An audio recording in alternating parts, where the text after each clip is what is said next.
Сәлеметсіздер ме балалар? Математика пәнінен 4-ші тоқсанға арналған жиынтық бағалау тапсырмаларын орындаймыз. Бірінші, мәні бірдей болатын өрнектерді байланыстырып сызды. Бізде екі өрнек берілген: 9 көбейту 5 және жақша ішінде 14 қосу 67 қосу 3 деген өрнектері берілген.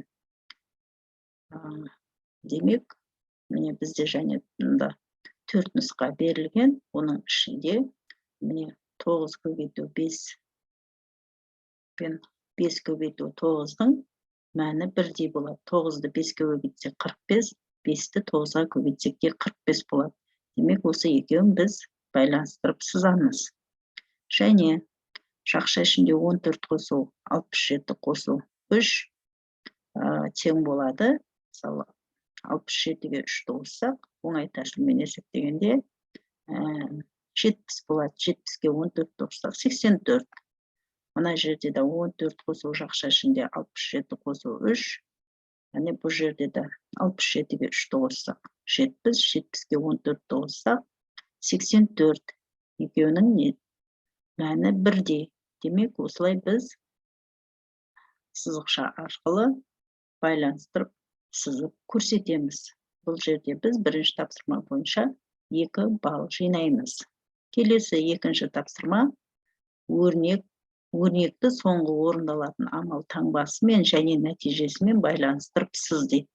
Міне бізде бөлу амалы, азайту 1 және 16 деген өрнектің соңғы орындалатын амалын және нәтижесі көрсетілген. Мынау екеуі соңғы амал, ал мынау екеуі нәтижесі. Енді біз соңғы амал мен нәтижесін көрсетуіміз керек.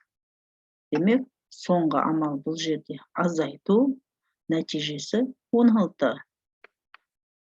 Демек, біз бұл жерде 1 балл жинаймыз. Келесі үшінші тапсырма есепті шығар.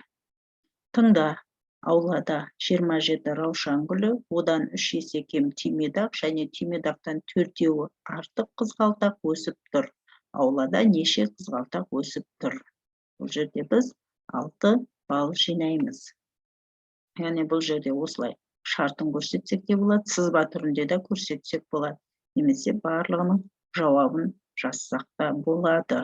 Яғни қараймыз: раушан гүл 27, түймедақ белгісіз, бірақ 3 есе кем, қызғалдақта 4-еуі артық. Демек, енді біз не істейміз бұл жерде? Қараймыз, мына жерде дұрыс жауаптар бар. 27-ні 3-ке бөлеміз. Яғни неше болады? 9 болады.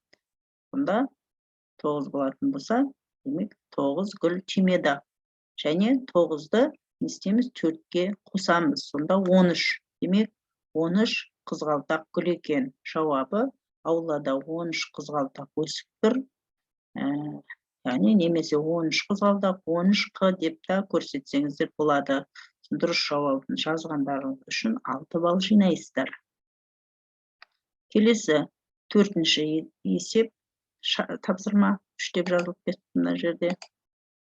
4-ші тапсырма: әр фигураның периметрін тап дейді. Балалар, неміздерде 3 түрлі фигура беріліпті. Біріншінің периметрін табамыз. Яғни 3 қосу 3 қосу 3. Яғни үшеуі де көрсетілген 9 сантиметрге тең. Яғни жерде А қосу В қосу С формуласын қолдандық. Келесі де П тең, яғни жан-жағының бәрі 4 неге тең? 4-ке тең. Демек, барлығы 4-ке тең болған соң 4-ті 4-ке көбейтеміз. 16 сантиметрге тең екен бұл жерде периметр. Ал келесінде П тең, яғни 7 қосу 3-ті қосамыз және 2 қабырғасын болғандықтан оны 2-ге көбейтеміз. Сонда 20 сантиметр болады екен. Әр фигураның периметрін тапқанда біз 3 балл жинаймыз. Ең соңғы 5-ші тапсырма: фигураларды латын әріптермен белгіле. бізде 1, 2, 3, 4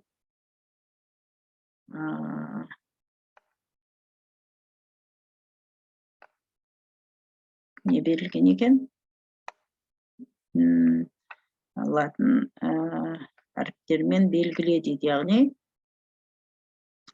міне берілген бізде латын әріптермен белгіле дейді. Бізде 1, 2, 3 фигура берілген балалар. Мынау жауабы, себебі мына жерде жауабы. Мынау бізде 3 фигура берілген. Міне 1, 2, 3 фигура берілген. Енді оларды латын әріптермен белгілейміз. Демек, Д фигурасы, С және АВ, С фигурасы, яғни мынау Д сәуле, С нүкте, АВ кесінді болады. Демек, сонда 3 балл жинаймыз балалар. Барлығы қою кестесін, балық кестесін тексергенде біздің есебіміз дұрыс шығады. Міне балалар, білім алушы есептің сызбасын сызу мүмкін. Есепті бір өрнекпен шығарған жағдайда да 4 балл қойылады балалар. Көрдіңіздер ме? Мына жерде 3 балл, ал мына жерде әр фигураны белгілеген үшін 1 балл қойылады. Барлығы 15 балл жинауымыз қажет. Балалар, егер сіздерге түсініксіз болса, басынан бастап көрулеріңізге болады. Ал егер түсінікті болса, жүрекшені басып кетіңіздер, подписаться етіңіздер. Сіздерге мен сәттілік тілеймін. Келесі кездескенше сау саламатта болыңыздар.